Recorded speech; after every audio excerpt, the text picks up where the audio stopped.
Pienne, un petit village tranquille de Pologne comme tant d'autres, dont les champs et les forêts ne semblent guère avoir changé depuis des siècles. Pourtant, sous la terre de ce paisible endroit, les fouilles archéologiques ont révélé des secrets anciens enfouis et oubliés de tous. Récemment, des chercheurs de l'université Nicolas Copernicus de Toruń ont fait une découverte fascinante, glaçante même. Dans un vieux cimetière du XVIIe siècle, ils ont exhumé les restes d'une femme surnommée la femme vampire. Une femme clouée au sol par une faucille placée au niveau de sa gorge, et dont le gros orteil gauche était curieusement cadenassé. Pourquoi de telles précautions? Pourquoi ce symbole de mort et d'emprisonnement? Et surtout, que craignait-on de cette femme pour la traiter ainsi? Cela a certainement dû se passer une nuit froide, éclairée seulement par la lueur tremblante des torches. Le cortège funéraire s'avance en silence, les visages sont graves, et la peur se lit dans les yeux des villageois. Ce n'est pas une inhumation ordinaire. Les murmures de la foule parlent de malédiction, de sorcellerie, de magie noire. Une faucille servira ce soir d'arme contre les revenants. Placée au-dessus de la gorge du défunt, elle est là pour trancher la tête si le corps tentait de se redresser. Pourquoi une telle crainte? Eh bien, au XVIIe siècle, l'Europe de l'Est vivait dans la terreur des morts-vivants.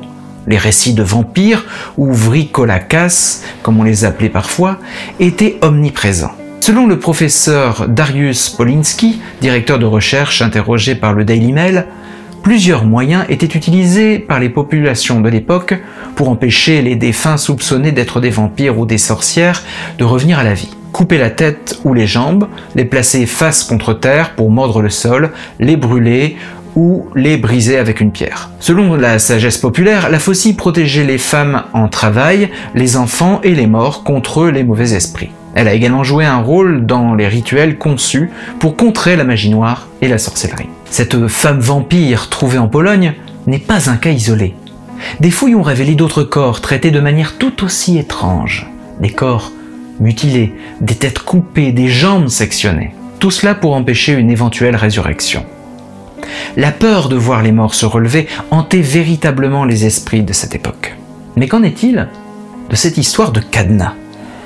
Selon Dariusz Poliński, ce cadenas symbolise la fin d'une étape, l'impossibilité de revenir. Un symbole puissant qui renforce cette idée que même la mort ne suffisait pas à sceller le destin des défunts soupçonnés de sorcellerie. Mais ce n'est pas tout. Cette femme avait une dent saillante, une caractéristique physique qui, à l'époque, pouvait suffire à alimenter les superstitions locales. Une dent spécifique, un regard un peu trop intense et le destin était scellé.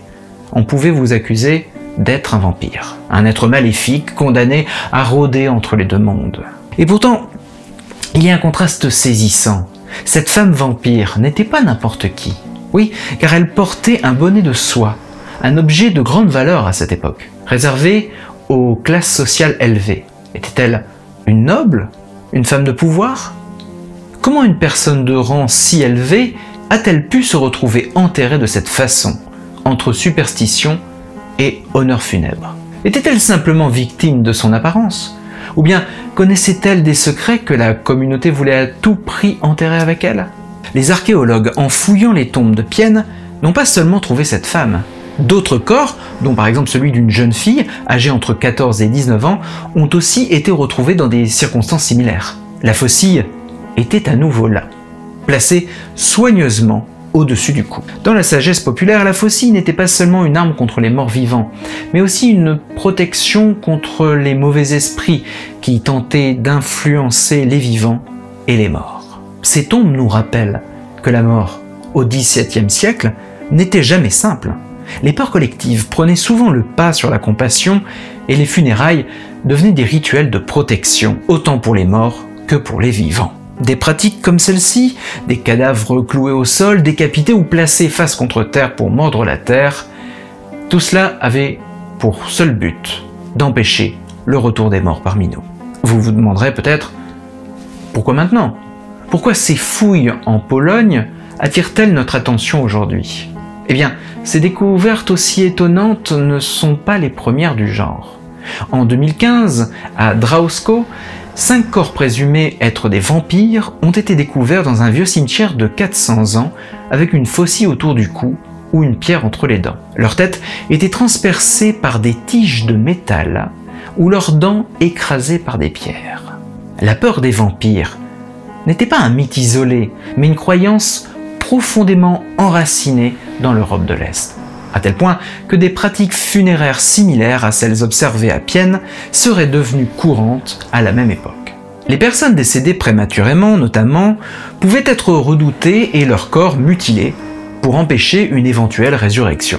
Aujourd'hui, les restes déterrés à Pienne sont transportés à Toruń pour être étudiés.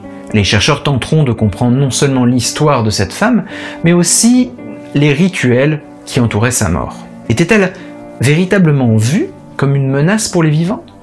Ou bien était-ce simplement une victime des croyances de son époque? Une chose est certaine, ces découvertes soulèvent autant de questions qu'elles apportent de réponses. Restons vigilants, car dans les ténèbres du passé, les ombres ne se dissipent jamais vraiment. Elles nous rappellent que parfois, la frontière entre le monde des vivants et celui des morts est beaucoup plus fin qu'il n'y paraît.